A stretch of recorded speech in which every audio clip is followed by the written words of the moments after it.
오늘 말씀은 사도행전 13장 32절에서 43절까지 말씀입니다. 우리는 주일낮 예배 시간을 통하여서 사도행전 말씀을 살펴보고 있습니다. 특별히 바울과 바나바가 1차 전도여행, 선교여행을 떠났습니다. 그리고 여러 가지 우여곡절 끝에 피시디아 안디옥에 도착했습니다. 그리고 그곳에 안식일에 회당에 가서 말씀을 전하면서 일종의 복음 전파 설교를 합니다. 우리는 그 말씀을 지난 3주에 걸쳐서 살펴봤고 오늘까지 살펴보게 됩니다. 바울이 전했던 설교, 그 복음을 핵심으로 압축하면, 중요한 단어들을 압축하면 우리는 몇 단어들을 뽑을 수가 있어요. 그게 택하셨고, 주셨고, 살리셨다. 하나님께서 아브라함을 택하시고 이삭, 야곱을 택하셔서 그 후손들을 이스라엘이라는 민족으로 택해 주셨어요.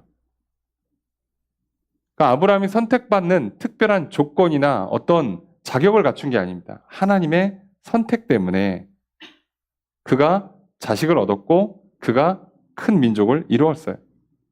그리고 지금 이 비시디아 안디옥 회당에 나와 있는 대부분의 사람들은 유대인들이죠. 그의 후손들입니다. 바울은 그들에게 얘기하는 거죠. 너희들 하나님이 택해 주셔서 유대인이 됐고 그래서 지금 이 비시디아 안디옥 지역에 흩어져서 살고 있지만 그럼에도 또 회당으로 모여서 하나님을 예배하고 있지 않냐. 그거 너희들이 잘해서가 아니라 하나님이 택하신 거다. 그리고 이스라엘 역사에 하나님이 주셨던 수많은 것들을 쭉 읊어줘요. 이 모든 걸 다 주셨어요. 받을 만해서 주신 게 아니에요. 하나님이 주신 겁니다. 때를 따라서. 가장 좋은 것으로. 때로는 저들의 요청을 들어주는 방식으로. 또는 저들의 요청, 기도를 들어주지 않는 방식으로. 하나님께서 필요에 따라서, 때를 따라서 주셨어요. 근데 그 수많은 것들을 주신 것들은 보면 다 명암이 있습니다. 좋은 면이 있고 부정적인 면이 있어요. 빛이 있으면 그림자가 생깁니다. 이게 이 세상에서는 그게 어쩔 수가 없어요. 근데 하나님께서 그러면 왜 그렇게 주셨을까? 결국 마지막 가장 좋은 것을 주시기 위해서 그동안 차곡차곡 만들어 가신 거죠. 그래서 결국 하나님께서 주신 것의 마지막 최고의 은혜, 선물은 예수 그리스도이십니다. 그러니까 오직 예수 그리스도 안에서만 그림자가 없어요. 부정적인 것이 없는 겁니다. 오직 거기에는 빛만 있고 생명만 있고 복만 있는 거예요. 오늘도 마찬가지입니다. 하나님께서 오늘 나를 여기까지 이끌어 오신 동안에 주셨던 모든 것들은요. 사실 참 좋은 거고 감사한 일들이에요. 그런데 세상에서는 우리의 인간의 삶에서는 명암이 있습니다. 무조건 좋지 않아요. 태어나서 너무 좋은데 먹고 살기 힘들죠. 입학하고 합격하고 하니까 좋은데 공부하고 일하려니까 힘들죠. 사람 때문에 참 기분 좋고 즐겁고 행복한데 또 사람 때문에 힘들죠. 그래서 이 땅에서는요. 완전한 빛, 완전한 선이라는 건 사실 존재하지 않습니다. 그런데 그 모든 건 사실 거기서 끝이 아니라 예수 그리스도를 주시려고 하신 것이죠. 그리고 그 예수 그리스도를 하나님께서 살리셨습니다. 하나님께서 예수 그리스도를 이 땅에 보내셨고 십자가에 달려 죽게 하셨고 살게 하셨어요. 근데 이게 왜 그렇게 중요하냐면 예수님의 다시 살아나시면 결국 부활의 증거고 언약의 성취고 그건 다른 의미로 나도 다시 살아난다는 뜻이에요. 나도 영원히 산다는 뜻입니다. 그러니까 하나님께서 예수만 살리는 것이 아니라 이제 예수 그리스도의 십자가로 말미암아 이제 믿는 모든 자를 다 살리는 거예요. 그러니까 하나님께서 우리에게 주시는 가장 좋은 건요. 이 땅에 주시는 모든 것들은 명함이 있지만 예수 그리스도를 주시는 것이고 가장 좋은 것. 그리고 그 예수 그리스도를 주심으로 우리에게 이루고자 하시는 것은 다시 살리는 거예요. 죄에 죽었던 나를, 사망 권세에 매였던 나를, 악한 생각 하나 고치지 못하고 악한 습관 하나 제대로 고치지 못하던 나를, 이 땅의 흐름을 거스를 수 없는 그런 연약한 나를 다시 살려서 이제 죄를 이기고 선을 행하고 사랑으로 살아가는 거룩한 삶을 살아가는 존재로 바꾸시는 거죠. 게다가 이 땅에서 육신 장막을 벗으면 영원히 살게 하시는 거죠. 바울은 지금 그거를 쭉 설명하고 있습니다. 그래서 그걸 쭉 설명하면서 이제 결론을 좀 내리려고 그래요. 우리가 결론을 내리는데 바울이 이 결론을 내리는 이 지점에서 여태까지 했던 얘기를 다 한 다음에 오늘 본문에 어떻게 들어가는가 그리고 어떻게 끝맺는가를 잘 보면 바울이 하고 싶은 말 그리고 그것이 오늘 나에게 주시는 하나님의 말씀임을 알게 됩니다. 그래서 우리는 우리 말씀을 통해서 결국 나를 택하셨고 내게 많은 것들을 주셨는데 결국은 일장일단이 있고 결과적으로는 가장 좋은 것 예수 그리스도를 주시고 그래서 나를 다시 살리신다. 근데 그럼 이거 그냥 어떻게 되는 거지? 이게 그냥 그런가 보다 하고 끝나는 건가? 절대 그럴 리가 없겠죠. 오늘 본문을 통해서 이 모든 것을 아우르는 결론이 뭘까? 어떻게 하라는 걸까? 이 모든 걸 우리로 하여금 어떻게 하라고 지금 바울은 결론을 내릴까? 우리가 오늘 말씀을 통해 살펴보려고 하고요. 오늘 이 말씀의 결론처럼 정말 하나님께서 택하시고 수많은 것들을 주시고 가장 좋은 예수 그리스도를 주시고 나를 다시 살리시는 그 은혜가 진짜 실현되어지는 그리고 또 그것을 계속 붙잡아서 날마다 계속 경험되어지는 그 은혜가 있기를 주님을 축복합니다. 오늘 주시는 말씀 또 내게 주시는 말씀으로 듣고 그 말씀 붙들고 한 주를 살아가려 합니다.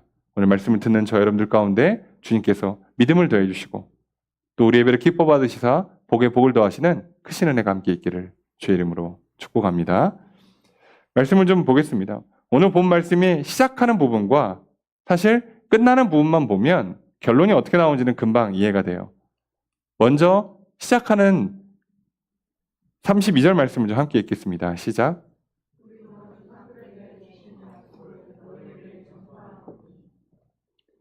우리도라고 하지만 바울이 설명하고 있죠. 그러니까 바울과 바나바가 지금 여기 왜 왔냐라는 이유를 얘기하는 거예요.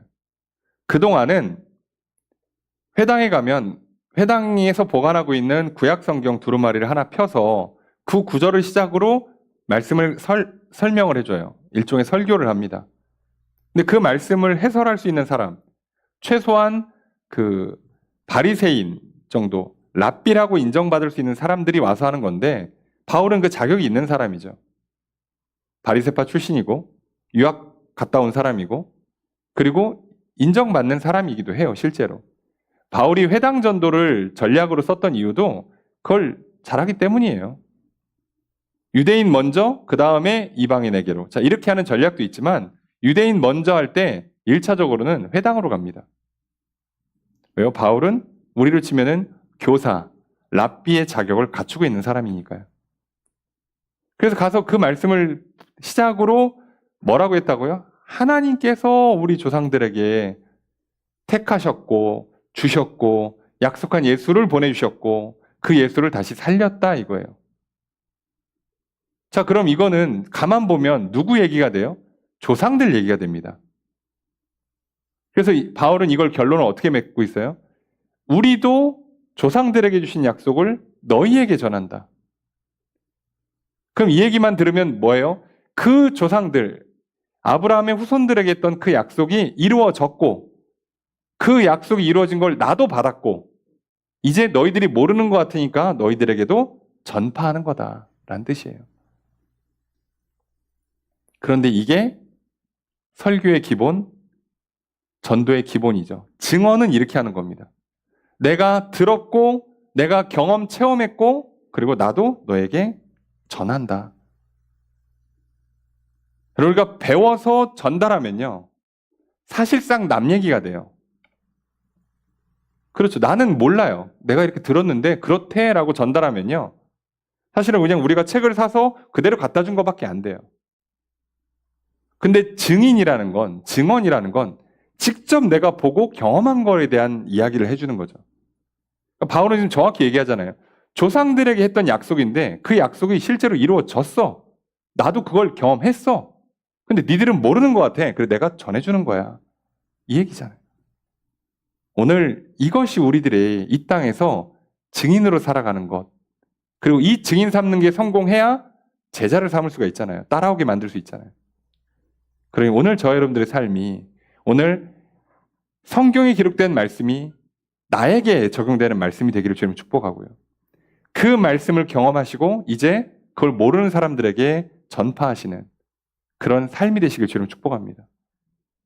그러니까 이게 우리 인생에서 제일 큰 틀인 거예요. 그냥 큰 틀이고, 거기에 바울이 말 그대로 선교사로도 하고, 뭐 안디옥에서는 부담임 목사로, 공동 담임 목사로도 하고, 또 어디 가서는 뭐 선교비가 없으면 그냥 텐트 만드는 것으로 이중직도 하고 다 하는 거예요. 여러분, 우리가 이 땅에 살면서 얻는 직업은요, 1차적으로는 먹고 사는 것처럼 보이지만 결국 우리는 계속해서 일을 하면서 먹고 살아야 되지만, 하나님께서 우리에게 원하시는 건 그 직업은 먹고 사는 것 그 이상의 의미를 갖고 있는 거죠. 왜요?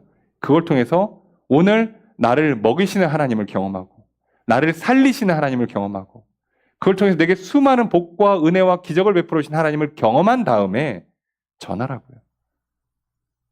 대단히 할 것도 없습니다. 어디 뭐 저 멀리에 땅끝 아프리카까지 갈 것도 없어요. 옆에 있는 한 사람한테 전하는 거예요. 아니, 그것도 못하겠으면 옆에 있는 사람이 보고, 당신은 좀 다릅니다. 너 어떻게 그럴 수가 있어? 야, 신기하네. 그때라도 똑바로 얘기하면 되잖아요. 증인, 증언. 내가 증인을 자처하지 못하더라도 누가 물어보면 증언이라도 똑바로 해줘야지 않겠습니까? 그게 우리의 의무예요. 이거는 믿는 자의 의무가 아니라 모든 인간에게 주어진 그냥 기본적인 의무라고요. 증언, 정직하게 본 것 그대로 말해주는 것. 그래서 사실 이게 우리의 삶입니다. 바울은 그걸 얘기하는 거예요. 나도 경험했고 너희들에게 전한다. 이 약속 우리 조상들에게만 허락된 게 아니고, 그리고 이루어졌으니까 끝난 게 아니고, 그게 지금 오늘 현재 진행형으로 되고 있는 거야 라고 말하는 거죠. 그래서 이게 현재 진행형이라는 걸 알기가 참 좋은 게요, 보시면 이 32절 문장 자체가 그 단어와 시점이 정말 그렇게 돼 있습니다. 그래서 그 뒤에 너희에게 전파한다라고 돼 있는데요, 이 전파한다라고 했던 원래 원어 히브리어가요, 유앙겔리조입니다. 어디서 많이 들어보셨죠? 예. 이게 유앙겔리조가 복음을 전하다예요. 기쁜 소식을 전하다, 복음을 전하다입니다. 그래서 이것에서 영어로 파송된 게 에반겔리즘이잖아요. 복음주의. 복음. 전도자, 에반젤리스트 이렇게 하는 거죠. 그러니까 사실은 전파했다고 해서 그냥 내가 전달해 준다는 게 아니라 기쁜 소식을 전해 준다는 거예요. 복음을 전하는 겁니다. 바울은 지금 회당에 가서 복음을 전하고 있는 거예요. 여러분, 오늘 우리가 저들에게, 저들이 인생의 문제에 답답해하고, 저들 외롭고 괴롭고 잠 못 자고 소화 안 되고 막 성질 다스려지지가 않고 그런 삶을 사는 저들에게 그 문제가 해결돼.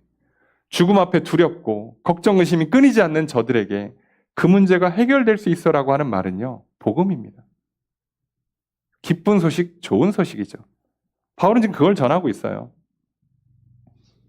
그리고 이렇게 전하는데요, 그 약속이 뭐냐면 조상들에게 주신 약속인데요, 이게 완료 형태예요. 그러니까 조상들에게 이루어진 약속이라는 뜻이에요. 그러니까 조상들에게 했던 약속은 이루어졌어요. 그럼 이 약속이 왜 이렇게 중요하냐? 이 약속을 이루신 약속의 결정체인 예수가 새로운 약속을 줬거든요. 그러니까 그걸 전하는 겁니다. 그걸. 그래서 그 얘기가 뒤에 나올 거예요. 31절까지 나왔던 바울의 설교는요, 구약에 예수 그리스도에 관한 약속이 있었다는 것과 그 약속이 이루어졌다는 것만 얘기하는 거예요. 그런데 그래서 그래서 메시아가 왔어. 하나님의 아들이, 구원자가 왔어. 그럼 구약에 오겠다고 한 약속이 성취됐잖아요. 그 죽지 않았어요. 썩지 않았어요. 약속이 성취됐잖아요. 그럼 그게 그 얘기를 이제 해야죠.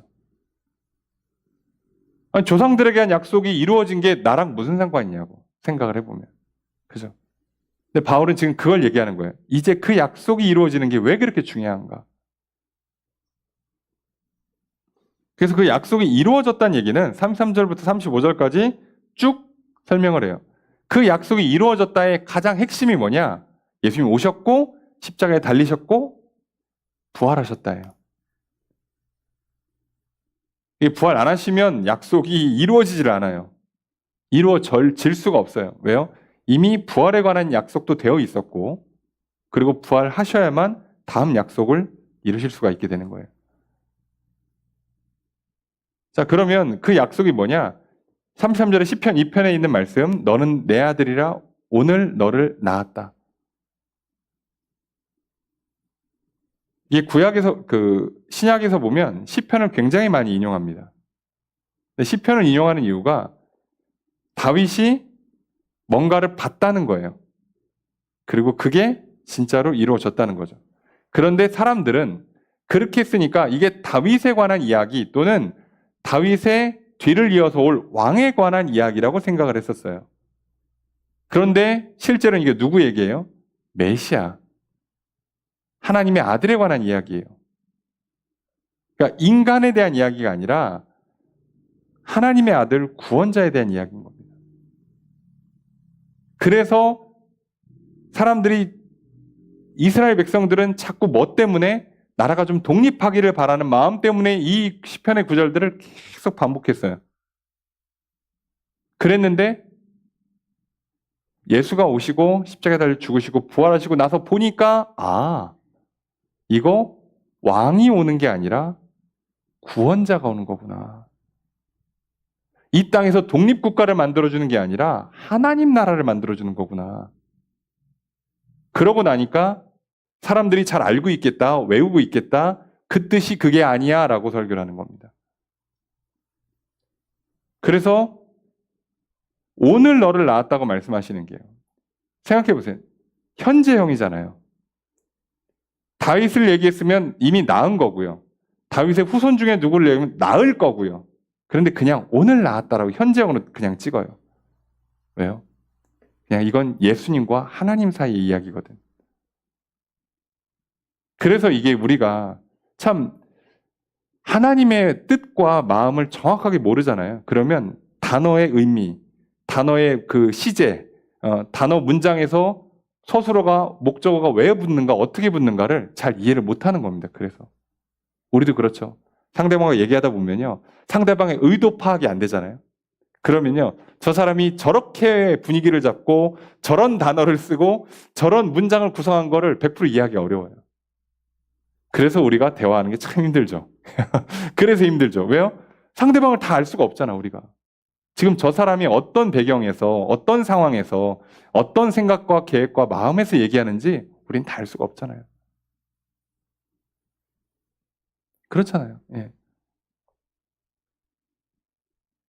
사실은 그냥 뭐 이렇게 별거 아닌 것처럼 얘기했지만 엄청 좋은 선물 뒤에다 숨겨놓고, 야, 뭐 저 필요한 거 있어?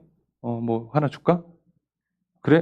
야, 뭐 남아서 그러는데 혹시 있으면 하나 주려고 했는데 내가 그걸 못 알아듣고, 아유, 나 필요 없어.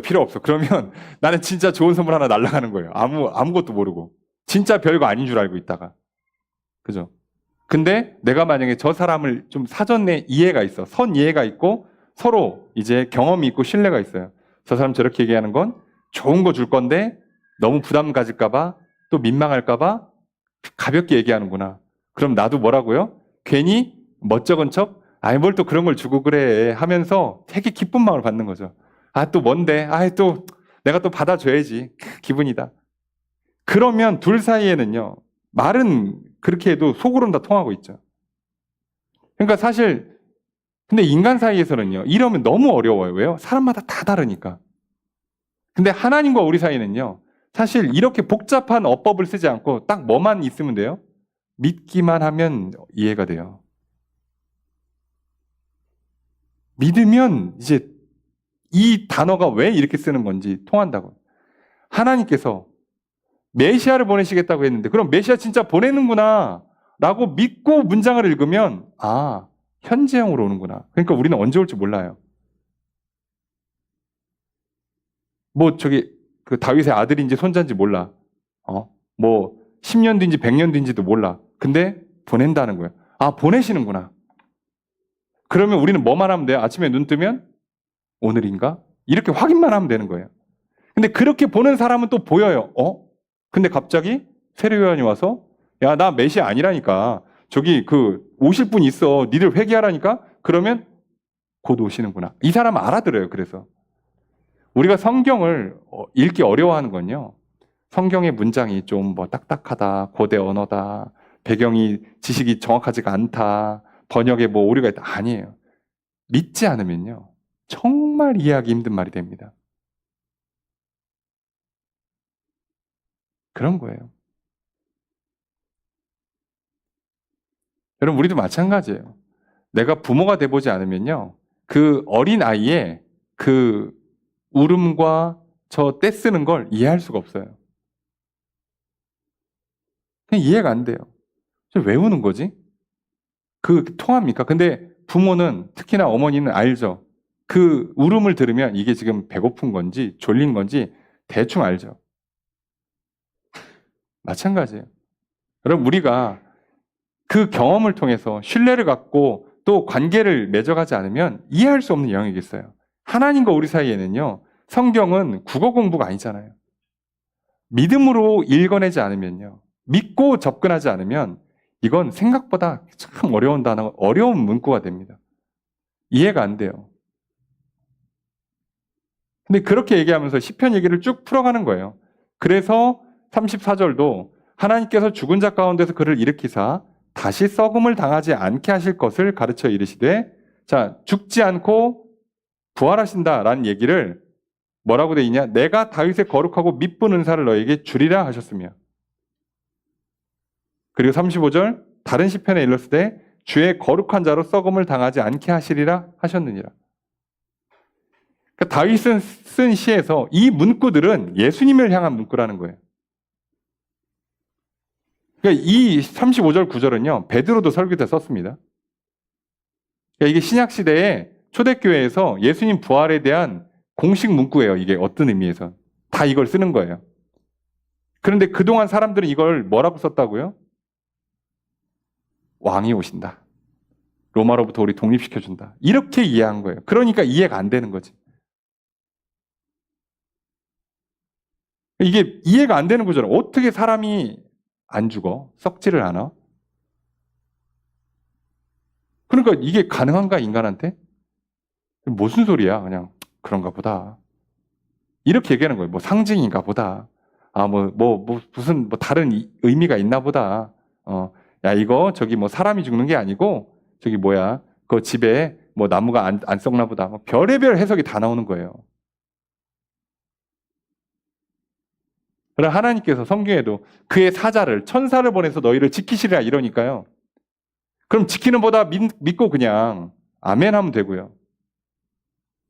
그럼 그냥 끝날 거를 몇 명이 붙는 거냐, 천사의 성별은 어떻게 되냐, 하다 그래서 공식적으로는요, 보통 인당 2명으로 대충 확정을 짓고요.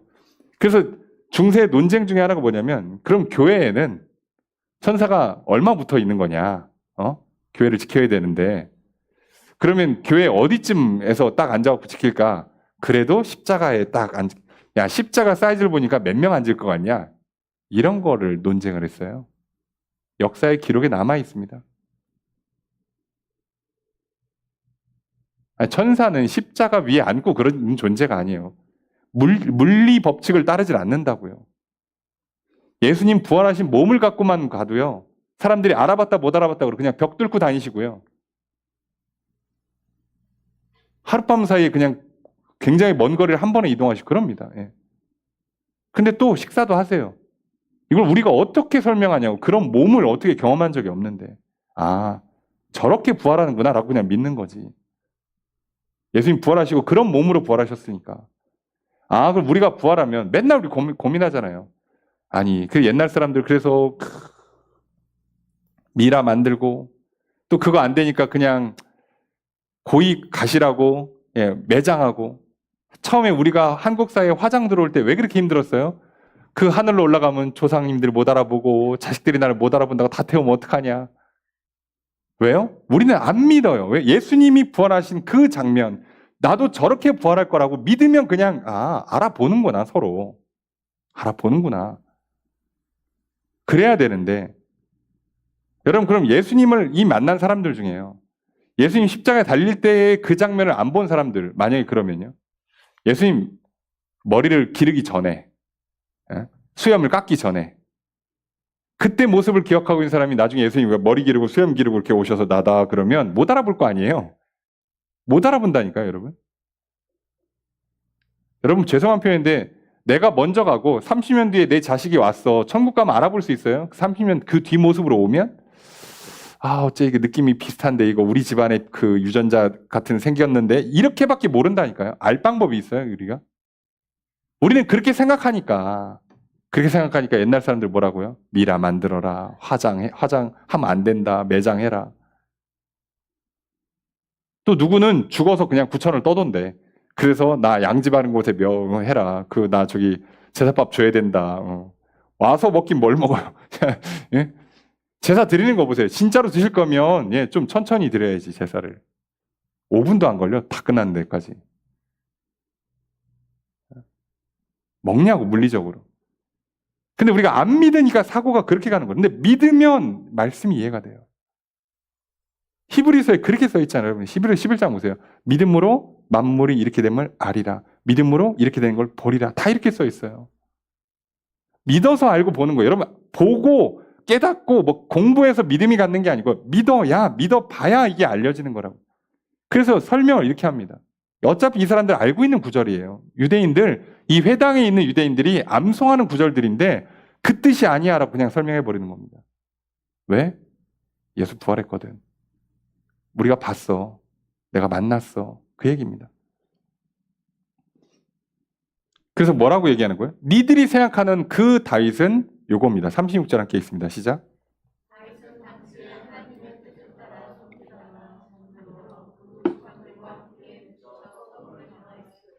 그러니까 그 구절은 다윗이나 다윗의 직계 자손들한테 해당하는 구절이 아니라는 거예요. 근데 30절 함께 읽습니다. 시작. 하나님께 살리시니, 예수 그리스도는 썩지 않았죠. 그대로 부활했으니까요. 그래서 그러면 예수가 부활했어요. 자, 예수를 보내시겠다는 약속, 그리고 예수가 십자가에 달리게 하겠다는 그 약속, 그리고 부활하신다는 그 약속, 구약의 모든 약속들이 다 이루어졌어요. 그럼 다 이루어졌으면 뭐가 그렇게 중요하냐? 이제부터 새로운 약속, 예수 그리스도로 말미암은 새로운 약속이 있죠. 보통 우리는 그걸 신약이라 부르죠.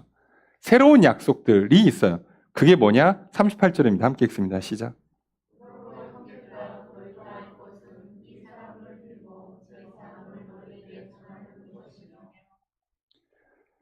38절에 보니까 형제들아 너희가 알 것은 이 사람을 힘입어 죄 사함을 너희에게 전하는 이것이며, 말이 좀 문장이 복잡하게 번역돼서 그렇지, 이 사람을 힘입어, 부활하신 예수를 힘입어 죄 사함을, 너희가 죄 사함을 받는다죠. 근데 여기 지금 힘입어라고 돼 있는데, 힘입어인데 이거 그냥 동사 헬라어로 디아라고 돼 있는데요. 이거 그냥 우리 치면은 보통 통해서라고, 통하여라고 많이 번역을 해요. 그래서 힘입어라고도 번역을 하지만 보통은 통해서예요. 그래서 우리가 익숙한 번역으로 바꾸면요, 부활하신 예수로 말미암아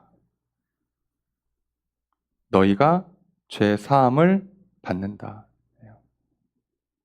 이게 이제부터 진짜 중요한 내용. 왜 그렇게 앞에서 구약의 예수에 대한 예언이 이루어진 게 그렇게 중요하냐? 이제 그 약속이 성취됐고 그 약속을 성취하시는 분이 오셔서 새 약속을 주셨는데, 이제부터는 너희가 부활하신 예수를 통해서 말미암아 믿기만 하면 너희 죄가 용서받아.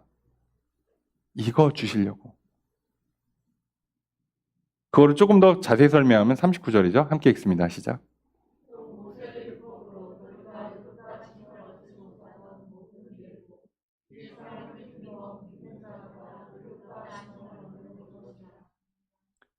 자, 죄를 용서받고 끝나면 이것도 의미가 살짝 없어요. 왜요? 그냥 과거만 청산하는 거예요. 오늘은 또 의미가 없어. 오늘은 또 죄짓거든. 내일은 죄인이야. 매일 과거만 청산하고 살아야 돼. 그게 아니죠.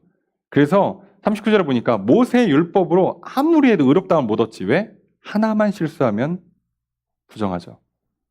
가능합니까, 인간이? 내가 태어나 죽을 때까지 문제를 푸는데 한 문제도 틀리면 안 돼요. 자, 이런 인간은 없어요. 말을 하는데 말 실수를 한마디도 하면 안 돼요. 걷는데 단 한 번 넘어지면 안 돼. 이러면 그냥 다 지옥이야. 여러분, 그러면 세상에 천국 갈 사람이 있겠냐고. 이런 식으로 걸어놓으면. 근데 율법대로 해보세요. 그러면 아무도 못 갑니다. 그래서 어떻게 합니까? 이들이 계속 희생제물을 가져와서 드리고. 근데 이제 문제가 있어. 왜? 그 극단적인 예는요. 내가 이렇게 양 한 마리 들고 제사장 있는 그 성전을 향해 가는데 가다가 죽어. 자, 그럼 나는 이제 죄를 용서 못 받았거든. 일주일 동안 지은 죄를 용서 못 받은 채로 죽은 꼴이에요. 그래서 지옥 갑니다. 이 사람들은 이렇게 생각하니까 얼마나 매사에 불안해요. 불안하죠? 불안하니까 뭐를 만들어요? 여러분, 사람이 불안하면 자기 불안을 해소하기 위해서 안전하다라고 느끼게 만들어주는 걸 만들어요. 거짓 안전이죠. 우리 이거 보통 우상이라고 표현합니다만.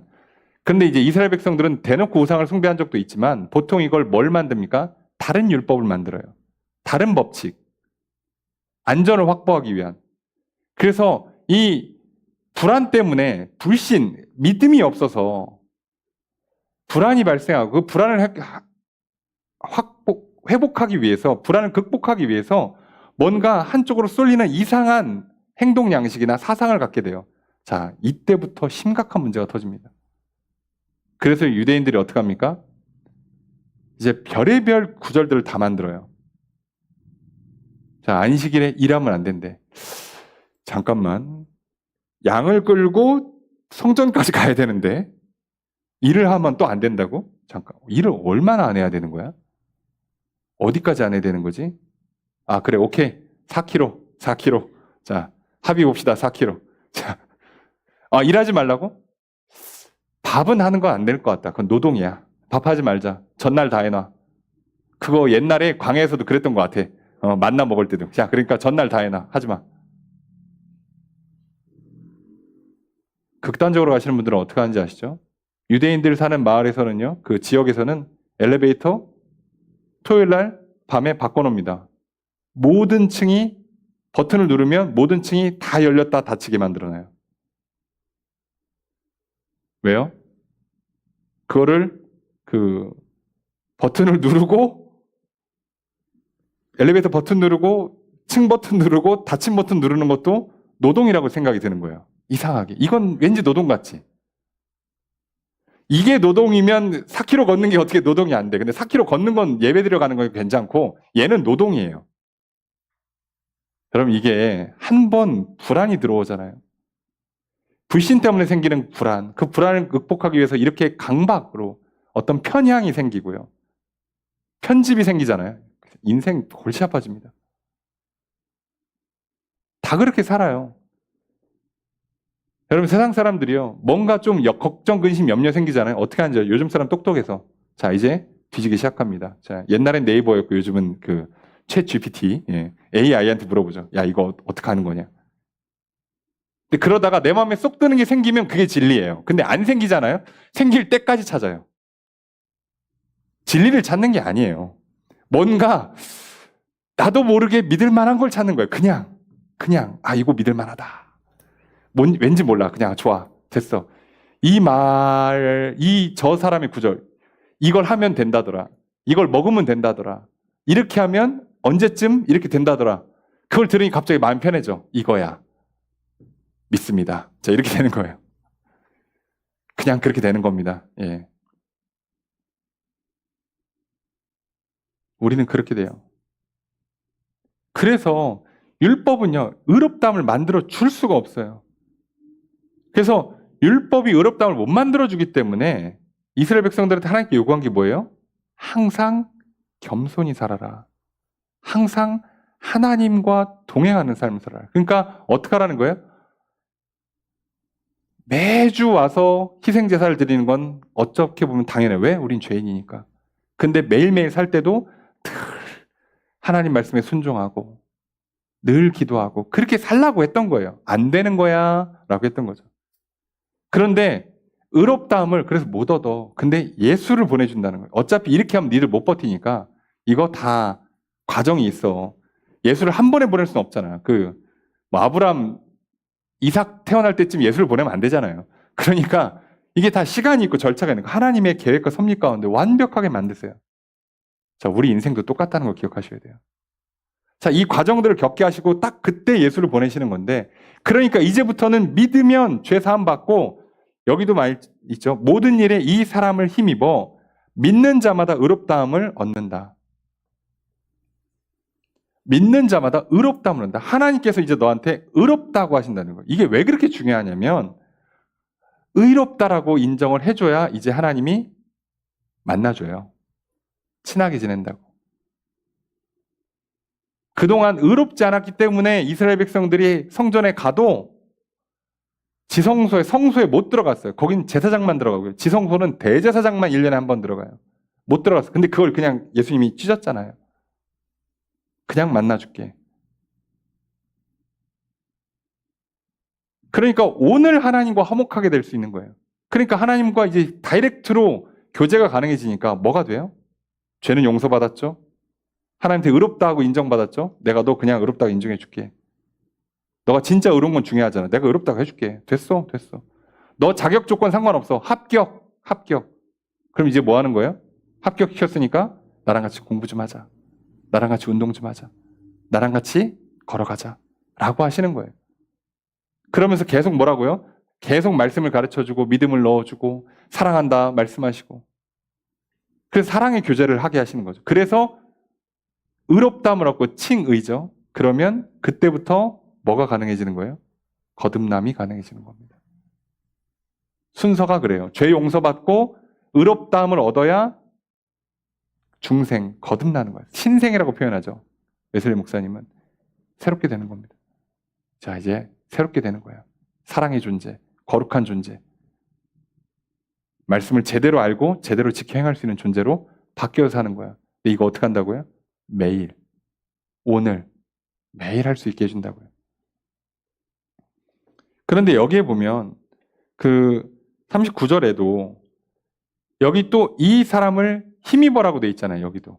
그죠? 그러니까 눈치채셨겠죠? 힘입어라고 돼 있으니까. 그러면 여기 힘입어는 앞에 있는 디아, 통해서, 말미암아가 아니고요. n이에요. 영어로 치면 in입니다. in. 안에서. 보통 이렇게 안에서라고 붙이면 수단의 개념. 그래서 우리도 believe 할 때 in을 붙이잖아요. 근데 이거 뭐예요? 이 사람 안에서 이 사람을 믿음으로 말미암아란 뜻이에요. 그래서 뭐라고요? 의롭다함을 얻는다. 이제부터 그렇게 중요한 것, 왜 예수에 대한 언약이 다 이루어진 게 왜 그렇게 중요하냐? 새 언약이 있는데 그러면 예수의 십자가가 나의 죄를 씻는다라고 믿으면 너 죄 용서받고 너 하나님한테 의롭다고 받고 이제 새롭게 돼. 자, 근데 이 새롭게 되는데 새롭게 되는 내용까지 한 번에 못했어요. 설교에서. 원래는 하면 더 좋은데 여기서는 못했어. 시간 관계상 못했습니다. 바울은. 아마 다음 주에 하겠죠. 아니면 그 이후에 하겠지만 오늘 성경 거기까지만 기록을 했어요. 그리고 나서 바울이 덧붙이는 얘기가 있어요. 그게 40절, 41절입니다. 함께 읽습니다. 시작.